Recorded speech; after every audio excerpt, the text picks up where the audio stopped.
The Daily Mirror spent the night in Holbeck, Leeds, and found an unsettling environment where mothers can drop in to easily sell sex to make ends meet at home. It's been referred to as the world's oldest profession, and as long as sex has been for sale, it's often come with exploitation and violence. Today, drugs are often part of the destructive circle of prostitution, and the problem of how to make the sex industry as safe as possible is constantly being grappled with. For the last year in the Holbeck of Leeds, what is thought to be the country's first managed red light district has been in operation. The scheme, which is being considered by other local authorities, allows women to work in certain areas without fear of arrest within designated hours as long as they abide by certain rules. Yet 3 weeks after the trial zone was made permanent, 21-year-old prostitute Daria Payenko was killed, and questions surfaced about just how successful the scheme is. The Daily Mirror spent the night there and found an unsettling environment where mothers can drop in to easily sell sex to make ends meet at home. The first thing that strikes you driving around the Holbeck region of the West Yorkshire city is how small it is. Found on the southern edge of the city centre,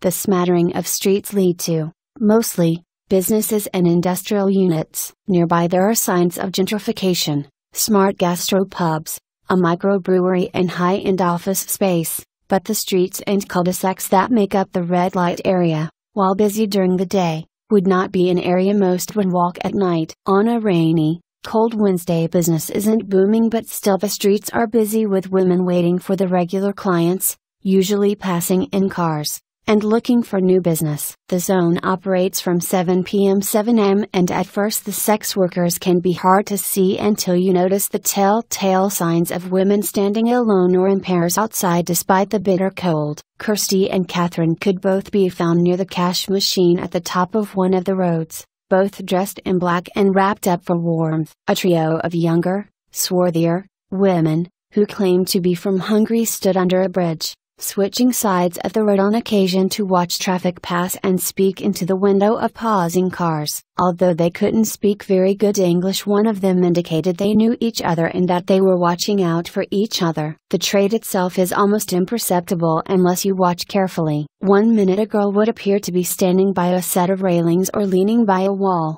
then they would move around a corner and they would be gone. Some didn't appear for the rest of the night, and some turned up walking the same stretch of pavement a few hours later. The same cars could be seen circling the same loop of streets over and over again, the drivers never getting out, and never stopping for long in one place. Catherine, who has been working in the area for nearly 20 years, said some of them were support workers and others regulars, either paying customers or so-called window workers. Men who just circle the area looking at the women but never get out. The support workers hand out condoms and help with drug treatment and safe management of addiction problems. There were also several marked police cars could be seen patrolling the area, as could PCSOs on foot. Around half the women seemed to foreign, possibly Eastern European accents, or didn't speak English, but one local was Catherine, 40, who said she had 2 teenage sons and lives in Leeds. She said she had been working in the Holbeck area for 15-20 years. Dressed in tight black jeans,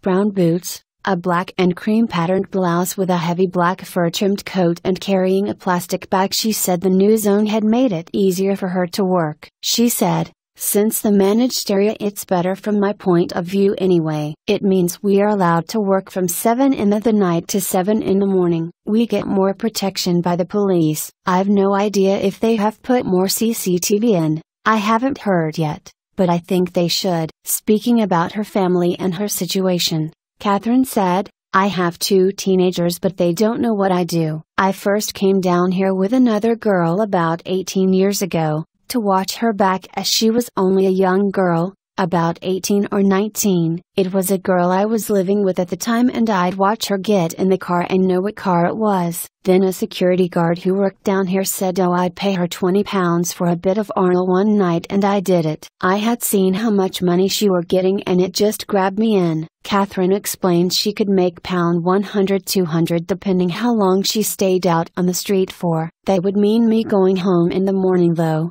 That could be 3 to 5 punters. I don't get in a car for less than £20 me. From the way she talks, making money from sex in Holbeck is as easy as going out for a loaf of bread. She said on one occasion she drove to the area, parked up and was back in her car heading home to her children 25 minutes later, having made £50 for sex with a client. But she said business can be slow and I can be down here 3 hours and not make anything. It's my only income except for £160 a fortnight in benefits. Catherine said, more often than not sex is in a parked car, but it depends. I trust my instincts as to whether to go back to someone's house. The thing is, I ain't got a place to take them to, and I wouldn't take them home because of the boys. Some of the girls have place, but I don't think they are around here. They are in the city. I've never worked in a brothel. This is all I've ever known. Speaking about her clientele, Catherine said, it varies. You can get alright ones and you can get arrogant ones. When asked about the cars driving round the area, she said,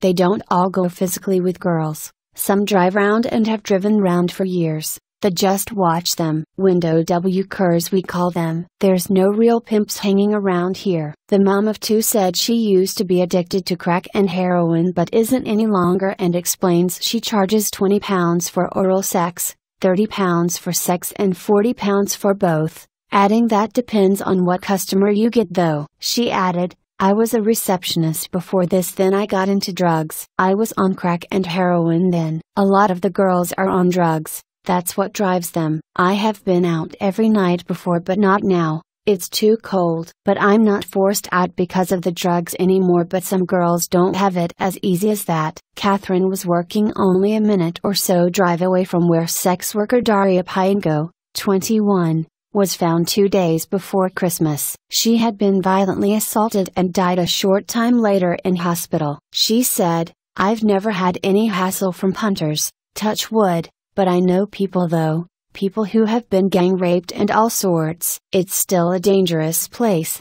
Every time you get in a car you're vulnerable. You have to watch your back every 2 minutes round here. I vaguely knew the girl who died, but she didn't speak very good English. It's been different since the death. It's been quiet. I think there's been fewer people out. It was awful. Catherine said there is a lot of help from support workers, providing condoms, safety alarms, food and outreach programs such as STD checks. When asked if the other sex workers look out for each other, she said, I always have. I've got a good rapport with them, but a lot of them have issues with each other, usually about money. I said to them the other day, look, a girl's just died. You should be backing each other up, not at each other's throats. Asked what her advice would be to other women who are thinking the new zone might make it safer to get into the profession, Catherine said, don't get into it. What I do doesn't define me as a person. It's just quick money, not easy money. It's not easy money at all.